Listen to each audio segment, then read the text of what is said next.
begin. Let's begin. People are still coming in, but let's begin. And very good. I see most people have found all panelists, all attendees. Gurmeet, I have lost your video, so please can you switch on your video because I can't see you at the moment. And welcome everybody. Please keep sharing. Where you are, who you are. Make sure you cover all attendees. We, as speakers and as the panelists, love to see where everyone is from. Today, we are discussing solar opportunities in the Gulf. And the Gulf is one of these regions that holds so many opportunities, huge potential. The solar energy and the solar resources are great. And everybody looks over, yet things are happening in a very centralized, controlled way by the government. Governments which, by and large, have quite a lot of fossil fuel interests. So they all go at their own pace, and you have to be very familiar with each market to understand what's going on. Luckily for you, we've put this session together, and you're going to have 3 of the foremost experts on the region that are going to give you 3 different perspectives. So first, I'd like to introduce Gurmeet. Please, Gurmeet, can you introduce yourself, and can you tell us a little bit about you and your company really briefly?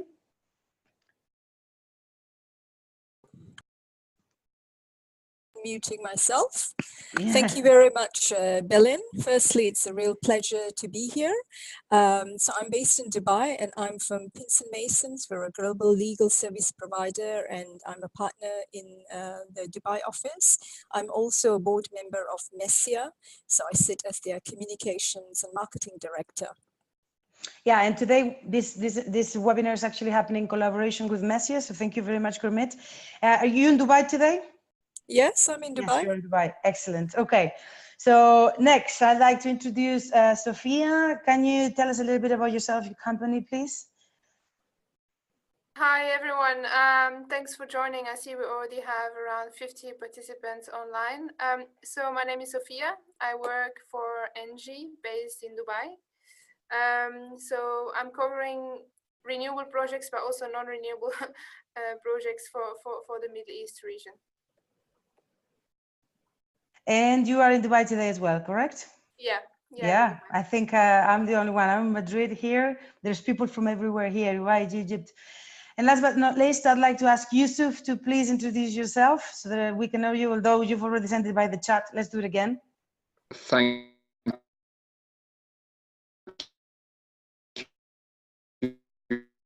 you very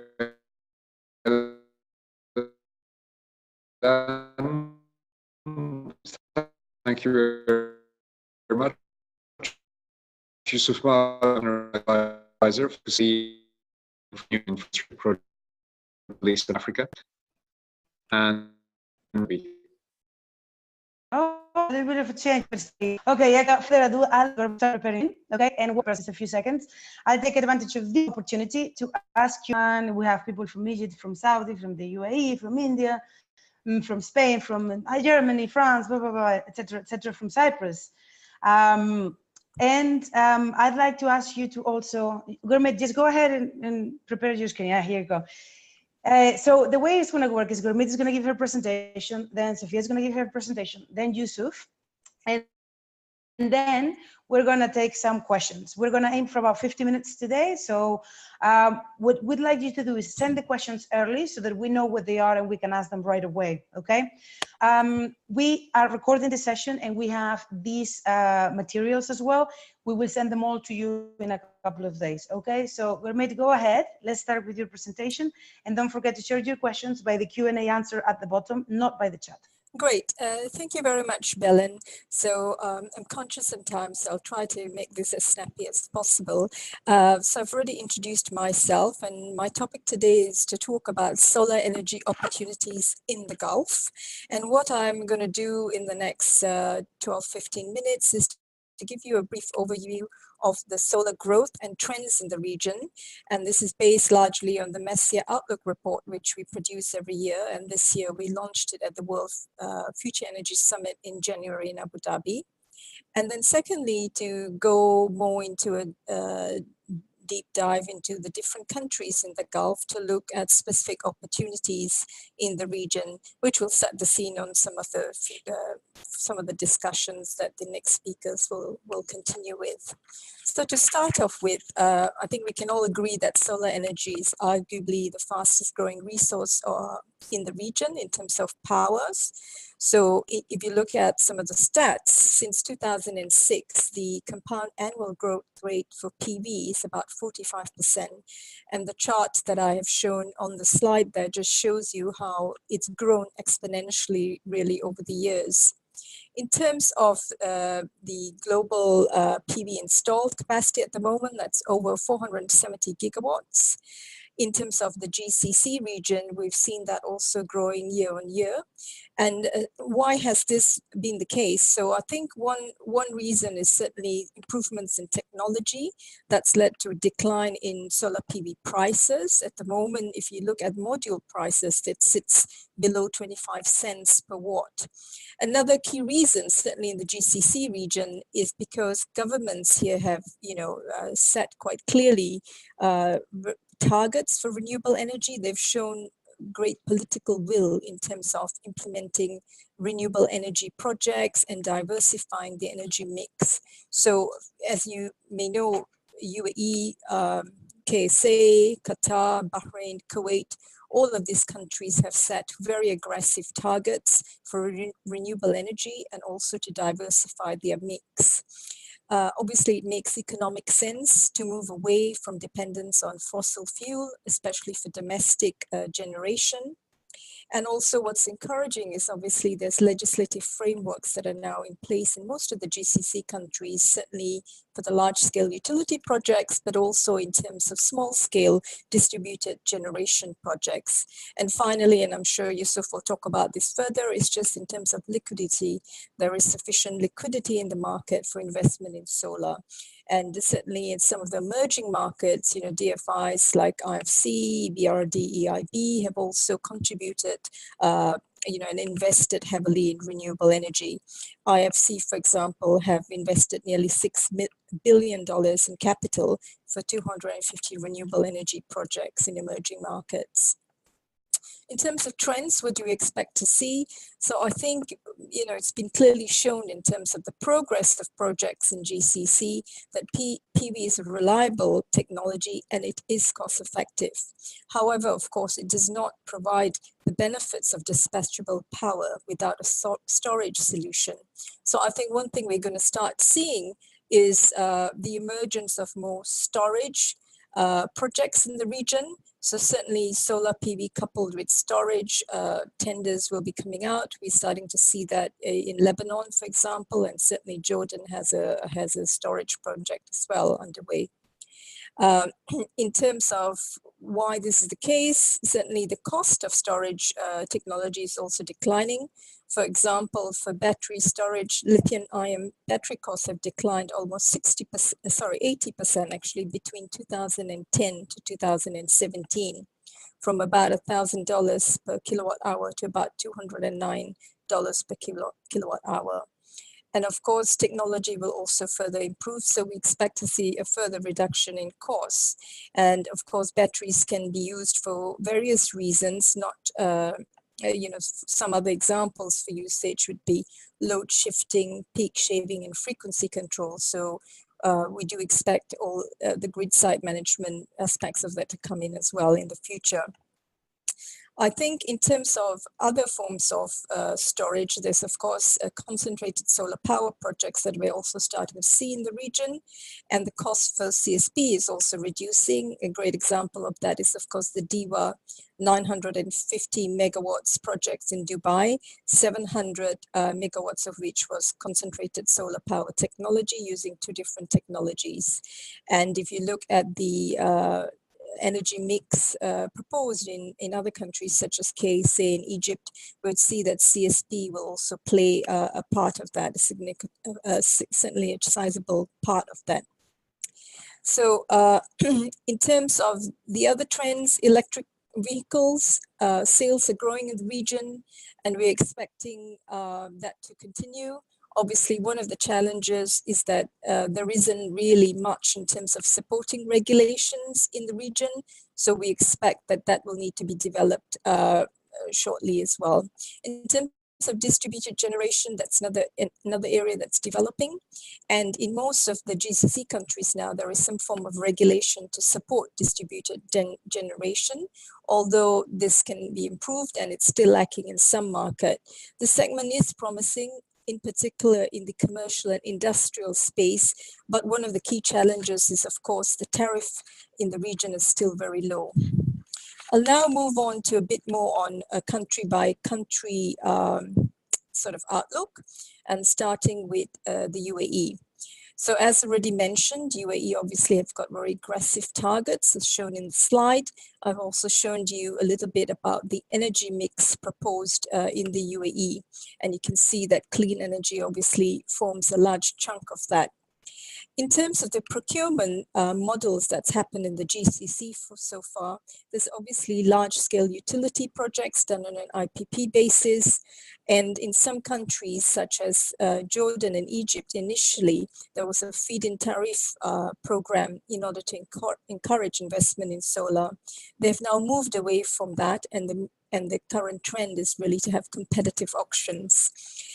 We obviously have distributed generation, which is a smaller scale, and there are also some examples of bilateral deals and EPC DBO type contracts, but the bulk of it is IPP type projects. So in UAE, I think the two upcoming ones that's definitely worth mentioning is the first one is in Abu Dhabi. The EOIs for 2 gigawatt solar PV plants been issued.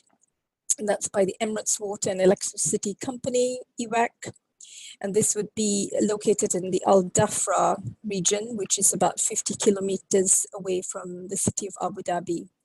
It's the IPP model where Abu Dhabi government takes a stake of 60% and 40% from the private developer. In Dubai, DEWA has recently issued an RFQ for about 900 megawatts of solar PV. And the RFQs were due at the end of March. And the expectation is that the project will be implemented in 3 phases, 300 megawatts by 2021, another 300 megawatts by 2022, and followed by the final one in 2023. So those are the current opportunities in the region. I'll move on to KSA, and obviously I think all eyes are on KSA at the moment because it's got very, very aggressive target of 58.7 gigawatts of renewable energy projects by 2030. And the slide there would show you the sort of breakdown. I think what's interesting here is about 30% of those projects will be tendered by REPDO, which is the Renewable Energy Project Development Office, and that's by a competitive tender process. And 70% of the projects would be actually a bilateral or direct negotiated deal with a public investment fund. And the objective there is to fast track localization and to try to develop large-scale manufacturing facilities in Saudi Arabia by partnering with the private sector. So just a little bit on the REPDO program. Obviously, round one was very successful, obtaining very low record prices globally. And round 2 is now underway.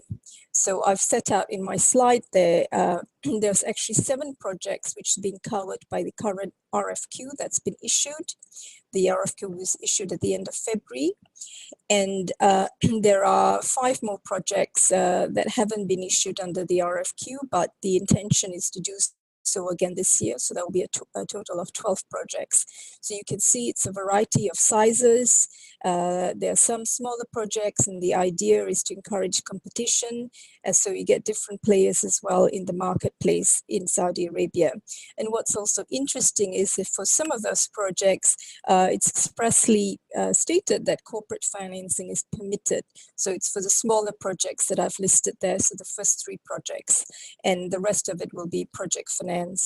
And I think the RFPs are expected to be issued sometime around May for most of the projects, for the Al Faisalia project in July, and one of the smaller projects, Mat Al Dab, that will be in Q3. And then bid submissions would be towards the end of the year. Just very briefly on the public investment fund scheme, I've already talked about this. It's a direct negotiation. And when I spoke to Repto recently, they have stated that private sectors and of course international developers are welcome to contact PIF directly, and the contact details are stated on the slide there as well. And finally, KCARE has also launched a program. KCARE is the King Abdullah City for Atomic and Renewable Energy. And this program is really centered around demonstrating new technology. And there's an RFP that's been issued for 4 tenders in 4 different sectors, which is industrial processes, solar cooling, shallow geothermal cooling, and energy storage. And again, bidders are invited to submit their proposals directly to KCARE. What's also interesting about this program is KCARE has agreed to contribute to some of the funding. So for example, there is a range of funding that they will provide, from 15 million SAR for solar heating for industrial processes, 5 million SAR for solar cooling, and then also a similar amount, about 10 million SAR for the other 2 projects. Finally, I'll just talk about some of the other countries and then I will end. A few other opportunities in Oman. We've got, I think the upcoming opportunity is Solar IPP 2022-2023. This is a 500 megawatt to 1 gigawatt project. And this follows from the successful implementation of 2 projects previously in Oman, the IBRI project and Amin Solar project, which has been also awarded at the start of this year.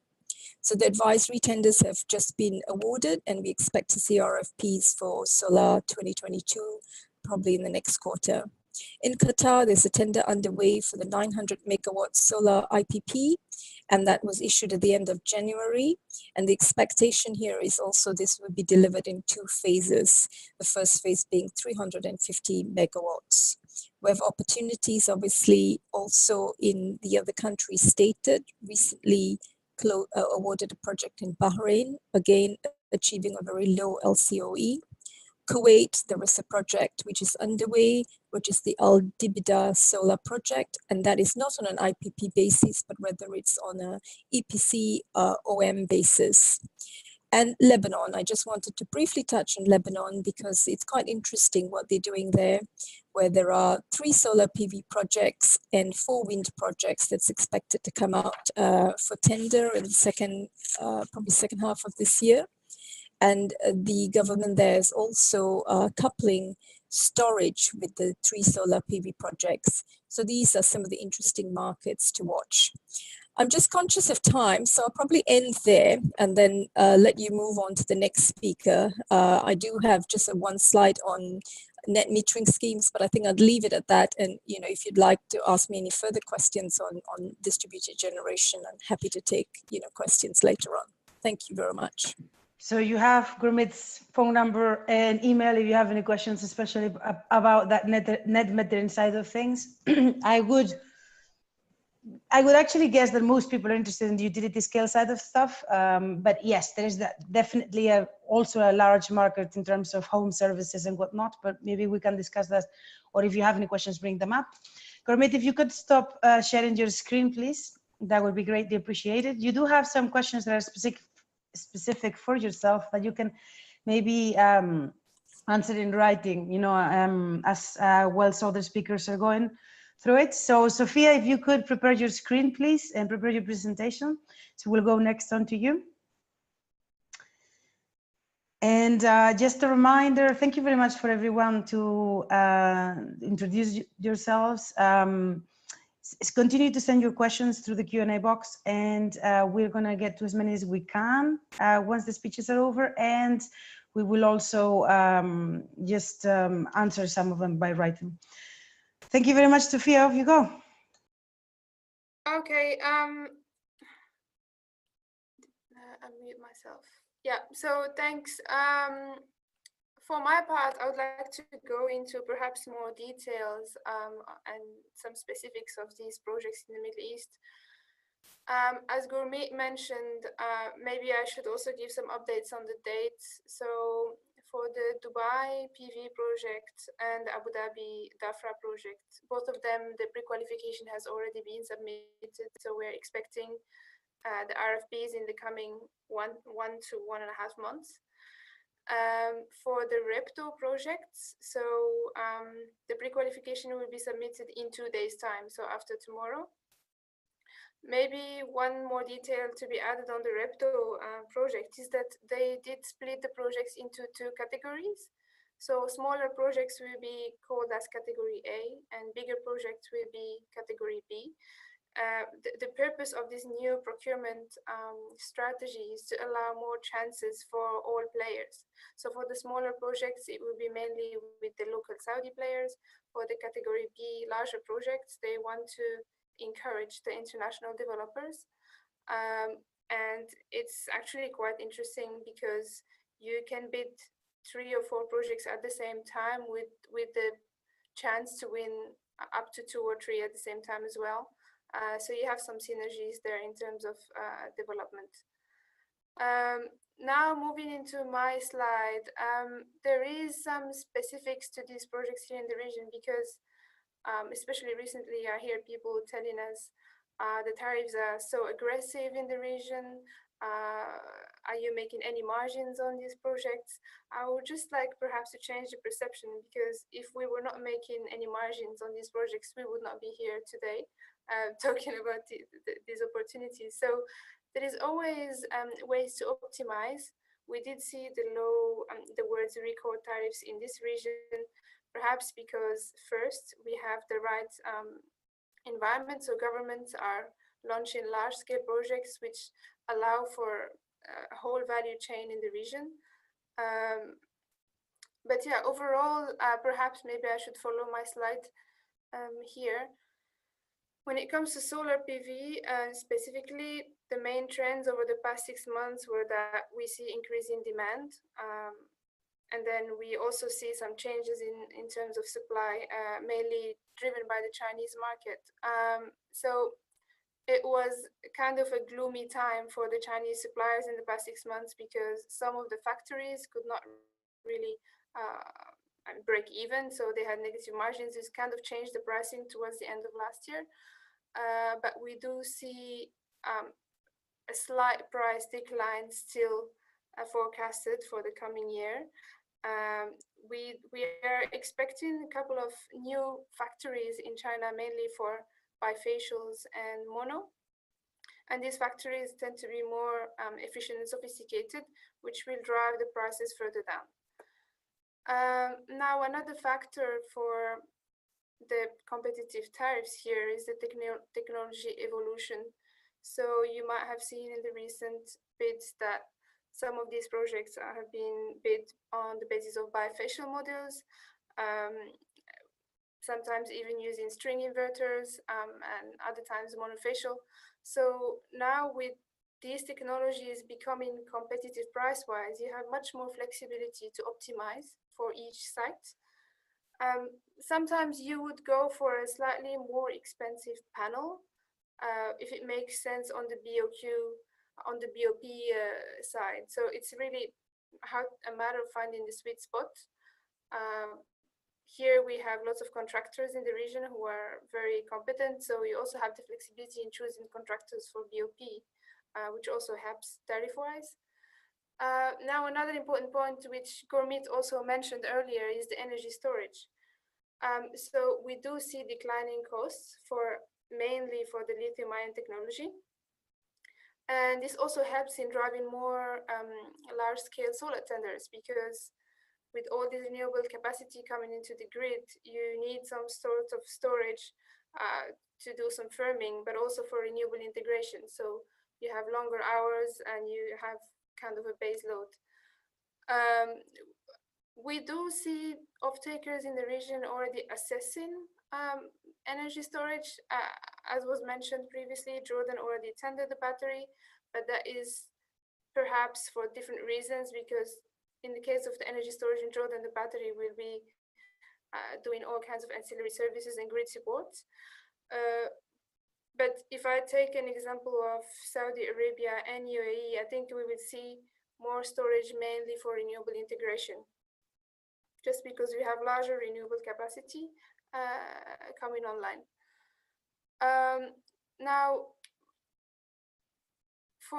we also get some favorable conditions in the RFPs here, which we don't see in other markets like Europe, for example, because some of the tenders, the upcoming tenders, will have longer tenor. So some of the PPAs you will see in UAE, for example, will be 30 years, which also helps achieve a competitive tariff. On the CNI segment, I think Gurmit's slide was quite good, so it's a shame that we could not get to it, because we do see a potential in the CNI segment, especially in Saudi Arabia, where they are phasing out the fuel subsidies, and also the industrial tariffs are increasing in the past 2 years. We see more and more industrials interested in self-generation. And we recently signed for the NADEC 30 megawatt, which is a dairy farm in Saudi. It's one of the good examples. We did achieve a good tariff of 2.42 US cents. And we do believe that there is a market for CNI in Saudi Arabia once the regulatory framework is mature enough. But there is a future on this segment as well on the side.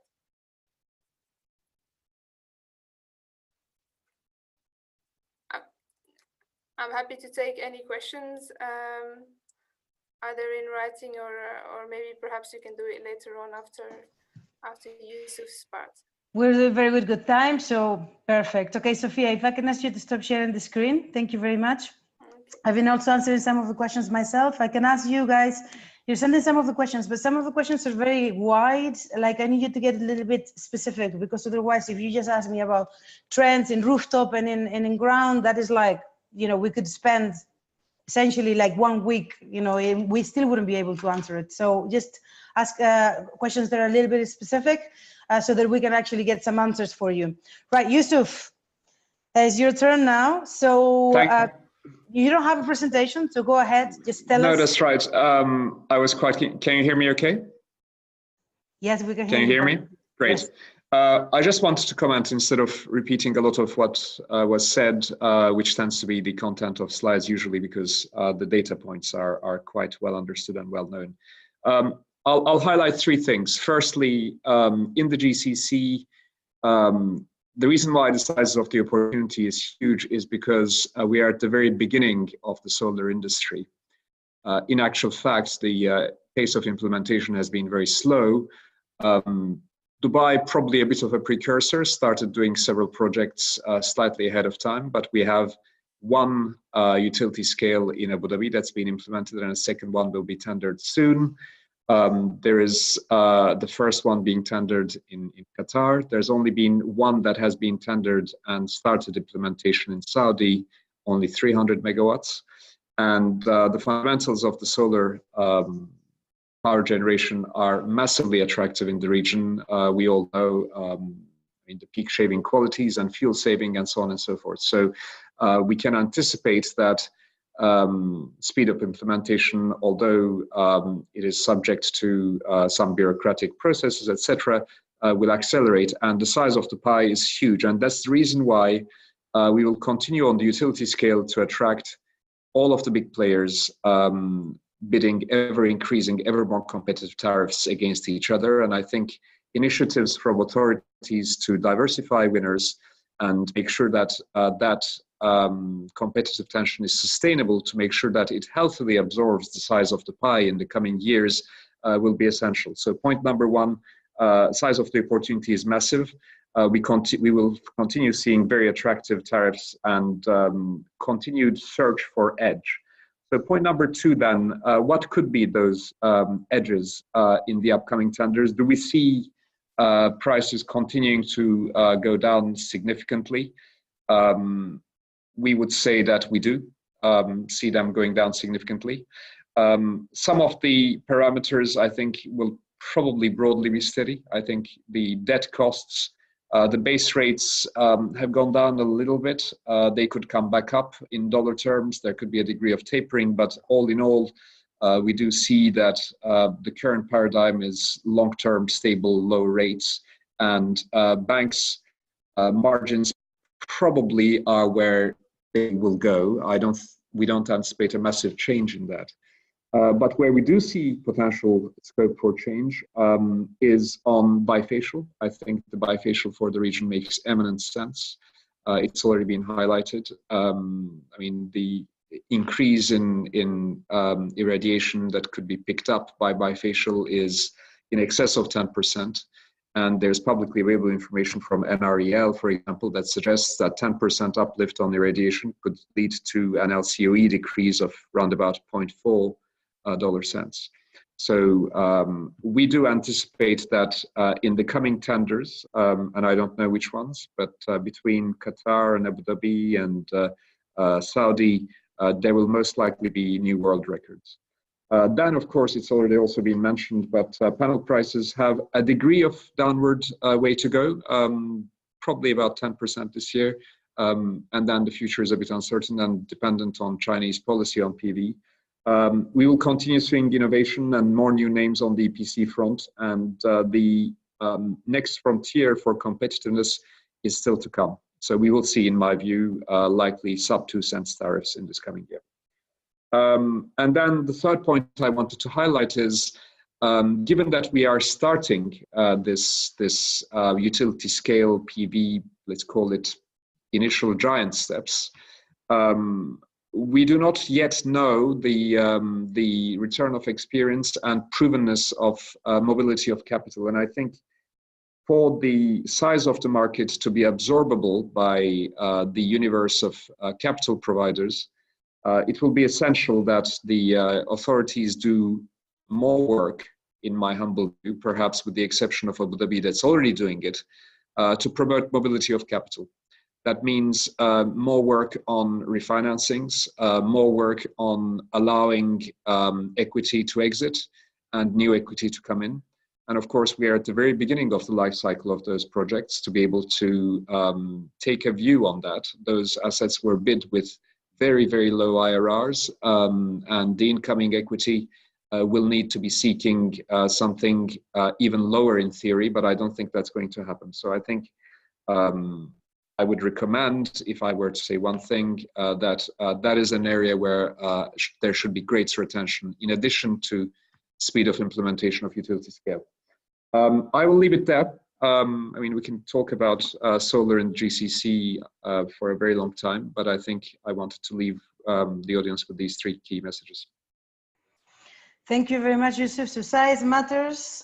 We will see a little cost cutting, but then we don't know what's going to happen next year in terms of the panels, and we need to do more work on financing and structuring, financing and refinancing. Have I gotten your messages right? Yes.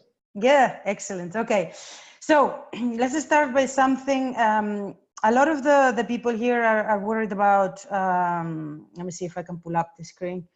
She's gone missing here for me. Oh, here we go. Are worried about the technology, you know? They're saying, let's see, what is the future of CSP and storage and PV? You know, what about the cost for batteries? And, you know, what do you foresee in the storage solution? You know, what is this, you know, solar looking for? So I suppose I'm gonna open this because there is a follow-up question after that talks about the dispatchability side. So I will, in terms of technology, and as Sophia, you've spoken about this, what do you see as the bigger trends that are going to happen? You know, everyone is talking about bifacial, but is that now doable? Can we have bifacial projects all through the Gulf? Is it going to start somewhere? Is it going to take a couple of years? How do you see it going to happen? And about with other technologies as well, you know, where can we put our eggs, essentially, that is definitely going ahead, in your opinion? Yeah, I think first to decide, I mean, as Yusuf said, with bifacials, you can get between 10%, but sometimes even 25% extra output, depending on the albedo. So depending whether you use it on snow, and it seems to perform very well in desert conditions. So that's the reason why you will see it more often in this region. But before deciding on bifacials, there is a couple of I mean, there is pros and cons. It might make sense in some projects, maybe not for others, depending on the soil, depending whether you want to have robotic cleaning. So there is still, it doesn't mean it is a straight answer, but it is today offering advantages in terms of output. Now the thing is, especially that bifacials are becoming competitive price-wise, the easy decision is to straight go and select a bifacial, but the issue is on the supply side, because if you have a 2 gigawatt project like Al Dhafra, for example, it's not easy today to get a secured supply for bifacials in 2 years' time. There is some leading suppliers in bifacials today in China, companies like Longi, for example. But now there is other PV providers who are opening big factories to produce bifacial modules on a larger scale. We still don't know how much will be the supply capacity per year. So I think the short supply, at least in the short term, there might be a shortage of supply in bifacials. But again, I know, in China, if they want to multiply the capacity very quickly, they can do that as well. So we will see in the coming 6 months how the supply will go. So I would assume sand is good albedo, right? Yes. Like, yeah. Right. So we know that for sure. I mean, are there pilots on the floor, on the ground? Are governments actually and different institutes testing this in desert conditions? How is it working? Yes, there is different.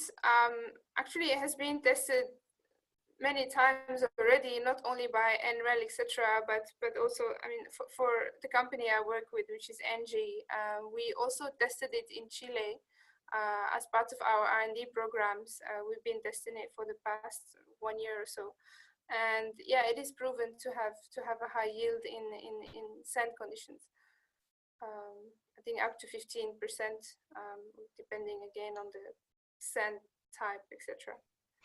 So I would ask the question to Yusuf now, is this bankable though?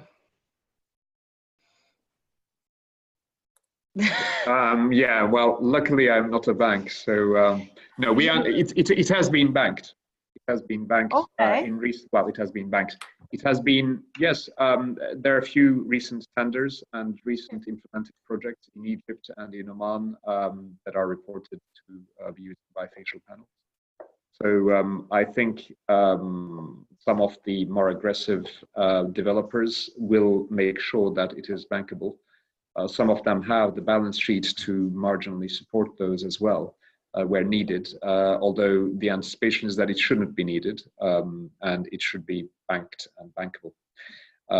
If I were to guess, I would anticipate that the banks in this particular coming round of tenders will be subject to the supply constraints that Sophia was mentioning. To the extent those could be overcome, the banks will be under pressure to bank bifacial more, and I think they will be banked in this coming year in a more mainstream way.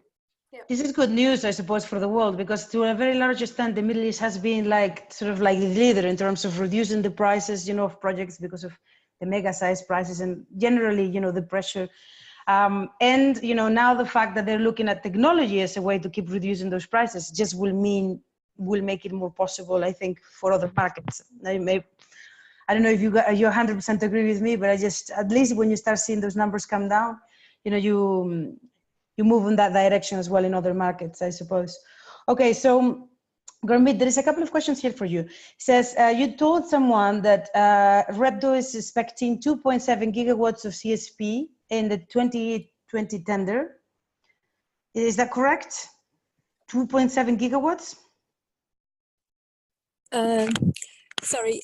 No, it's not in relation to 2020 tender as such. It's just part of their target, but we don't have clarity at this stage as to when it will be tender, and also the compensation as to whether it's going to be broken out into different packages, etc.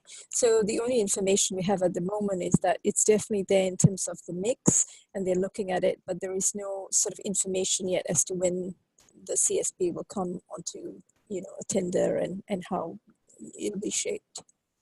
Okay. this is kind of the uncomfortable question, but I suppose it needs to be asked. I mean, this has been said before by Saudi Arabia, right?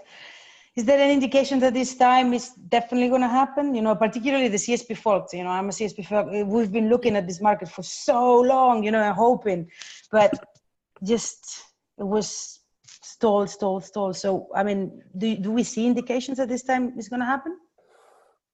I think you can look at how the program has evolved. Obviously, as you said, it's taken some time for it to come on board, but round one was issued and awarded in a very quick time frame, and that was successful. And round two is now in progress as well.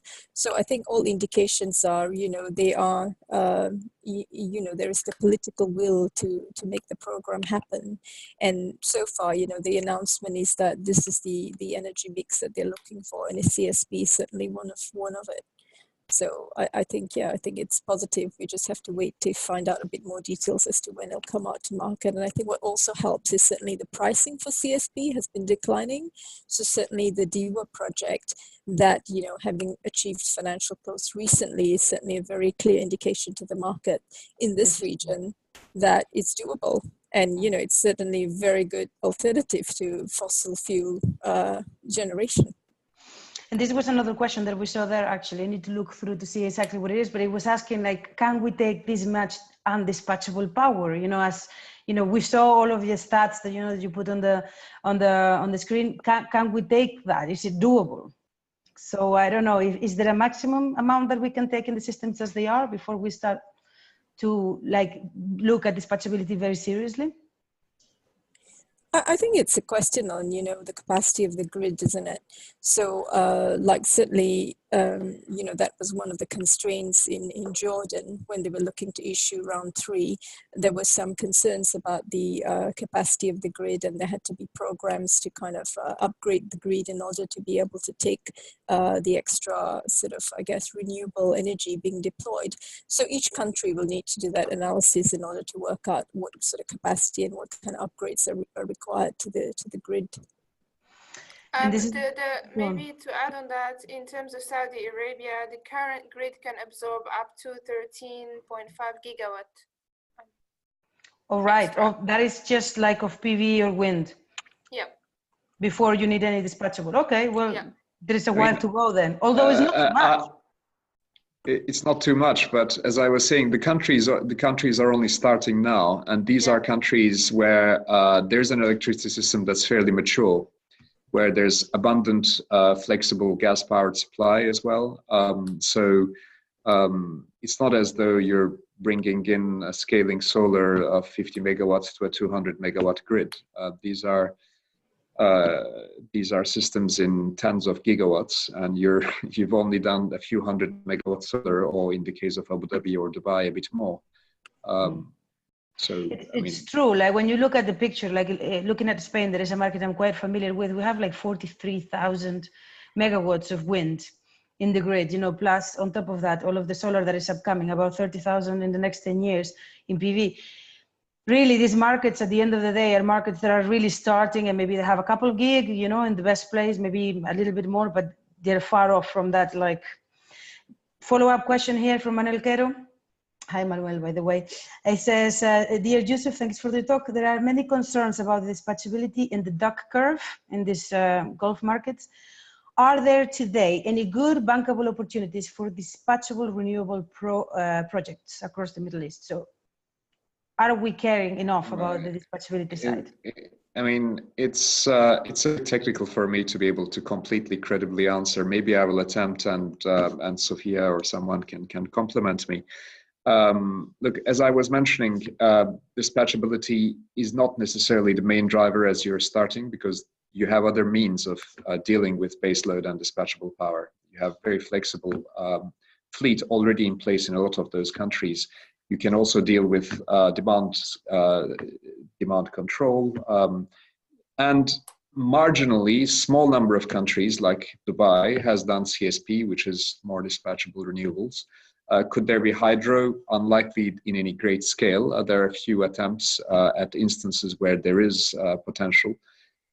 My anticipation is that the focus is going to be on doing as much PV as possible, as quickly as possible, and the governments are going to prioritize ensuring enhanced grid capacity, selective, not necessarily asset-associated storage, but selective storage that may or may not be under IPP schemes or tendered schemes into their grid on a strategic way, and strengthening of grids. So I anticipate that given the economics are so compelling for the governments and the peak shaving characteristics are so significant that those core countries are going to keep tendering PV as much as they can. From time to time, they may be compelled due to whatever circumstantial reason to do something a bit racier like CSP with storage. But the mainstream I can see is not going to be driven by whether PV is dispatchable or not. Again, this is my non-expert layman's view. I would welcome views from the rest of the panel. Sophia, you want to add anything? No, I agree with Yusuf's comment. I mean, what we know is that in UAE and Saudi, they are actually looking at consulting missions to see how they could integrate storage in line with the future renewable pipeline. So that is an option that is currently being considered. It's also a matter of further decreasing battery prices. Maybe one thing to note here is that if you only need storage for renewable integration, that you have much more flexibility and options, because we don't have only the lithium-ion option here, then we can go for more energy-oriented systems like flow batteries. We can also look at, I mean, Abu Dhabi, for example, already has the sodium-sulfur battery system as part of their grid enhancement. It was a project that it's 103, I think, megawatt project with NGK. So there is already some sort of storage existing in the country. And if your focus is mainly on dispatchability of PV, then you could consider a wide range of battery technologies, not only lithium-ion, which is an advantage to this region. So short answer is yes, there could be storage RFPs towards the end of this year or early next year even, just to have a mix. Okay, so pure storage or like just off-taking profile of such and such? I personally think it will be pure storage. It would be interesting, at least as a pilot, right? To start like getting it. Yes, indeed, yeah. Just to see how it works and how also the compensation and the contracting scheme works, because again, you look at the storage auctions in the US market or in the UK, these are capacity markets where you have time of day tariff. So you have more revenue streams, and which means you have very competitive storage tariffs. But here it's not a capacity market. You have the same tariff throughout the day. So you cannot really have arbitrage revenues or there is no enhanced frequency response market or anything. So you will have mainly much fewer revenue streams, which means your storage tariff will be higher than what has been observed in other markets. And I think perhaps that is one of the considerations governments are having in this region, and that's why we have not seen many storage tenders yet, just because economically it will not be the most competitive. But yeah, I think there could be one for testing. And just one last question before we leave. How do you see, I mean, we've talked a lot about government regulated, induced economy, you know, like in terms of electrical power, government tenders, but what about corporate PPAs? Do you see a rise of them, like private PPAs? Do you see a rise of them? If so, you know, what sort of form of technology do they take? And also financially, what do they mean in terms of, from the legal and financial perspectives, how do they work to actually work to be put together, essentially? I would ask that to the three of you, actually. I don't know who wants to start. Yeah, I think I can start, and then, you know, obviously Sophia and Yusuf can chip in. So I think, yeah, we're certainly seeing a lot more private PPAs in terms of the I guess you would call it smaller scale or distributed generation market. So like Sophia has commented already, in KSA, there's, you know, a number of like large manufacturers and industrial players who look to do their own private projects. There'll be the off-taker in that case, and then, you know, a developer, or, you know, it could even be on an EPC basis. I mean, okay, sorry, most of it would probably be either EPC or PPA basis. And then, you know, you sell power to the private off-taker. So we're certainly seeing a lot more of that in terms of, you know, markets where there are high tariffs for commercial and industrial. So KSA is an example, UAE, also a number in Jordan. And of course, in Jordan, the regulatory system is a little bit different because it allows what's known as wheeling. So basically, you can generate power in one location and then, you know, sell power to a consumer who's going to use it in another location, and basically using the grid to wheel power. So certainly seen that developing in those markets. And initially those projects were done more on a, I guess, corporate financing rather than a project financing basis. But if the size of the project is large enough, and if, you know, there is the off-takers of the right sort of credit standing, then, you know, project financing would probably also be doable. Anything to add over there, Sophia, Yusuf?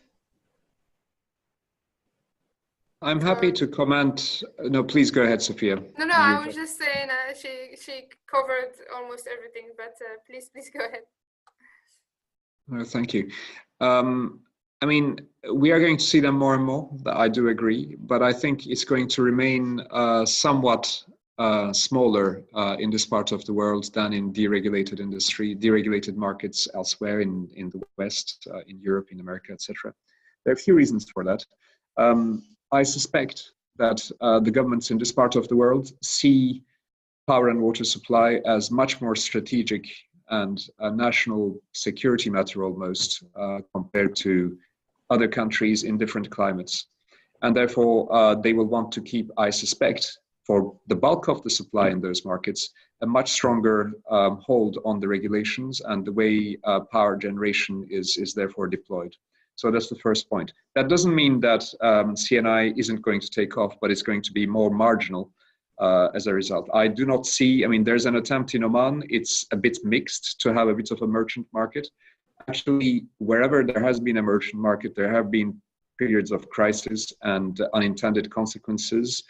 So I anticipate that in its bulk, the approach will remain dominated by government-regulated approaches, mostly on utility scale, with some exceptions like the Shams scheme in Dubai, which is taking off, etc. Secondly, what I would also highlight is that, of course, for us, it's excellent. I wish there were more because it is more complex to structure, distributed. So there are several assets. How do you monitor the performance of the assets? What does non-recourse mean in that situation? What is the regulations kind of tariff versus the counterparty of the counterparty risk you're taking? I mean, a lot of those corporates do not have a bank market available to them that is 20 years long. So how do you project finance based on an off-taker whose risk is limited to 5 years in terms of market exposure appetite? Of course, then you look at the regulations. Can you substitute if that off-taker goes down, and so on and so forth? So all of those things ask quite attractive and interesting opportunities for us financial advisors to do interesting structuring. But yeah, my view is that it will take off to a degree, but it will remain somewhat secondary in these markets. Sophia, if you have anything to add, now's the moment.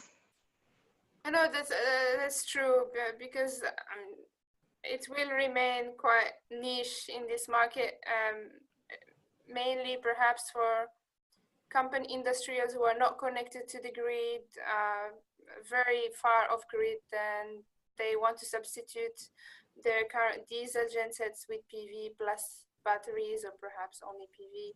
So it is a niche market. I mean, it will evolve, but not as much as in the regulated markets, is for sure. So you expected maybe a little bit further away, and And I mean, I imagine at the end of the day, if power is already given to you and is reliable and it's cheap, then there is no reason why you would be looking into this. But it's interesting how in the West, we're definitely moving in this direction, and it's giving like the old utilities a run for their money, you know, and you know, you're having to compete, and like this just puts down pressure and everything. I just wanted to thank you very much, guys. We're going to stop here, okay? Thank you very much for all your time. Thank you, Gurmeet. Thank you, Sophia. Thank you, Yusuf. We'll see you in the next webinar. Thank you very much for attending, and we'll see you in the next one. Bye. Thank you. Thank you very much, Helen. Bye-bye.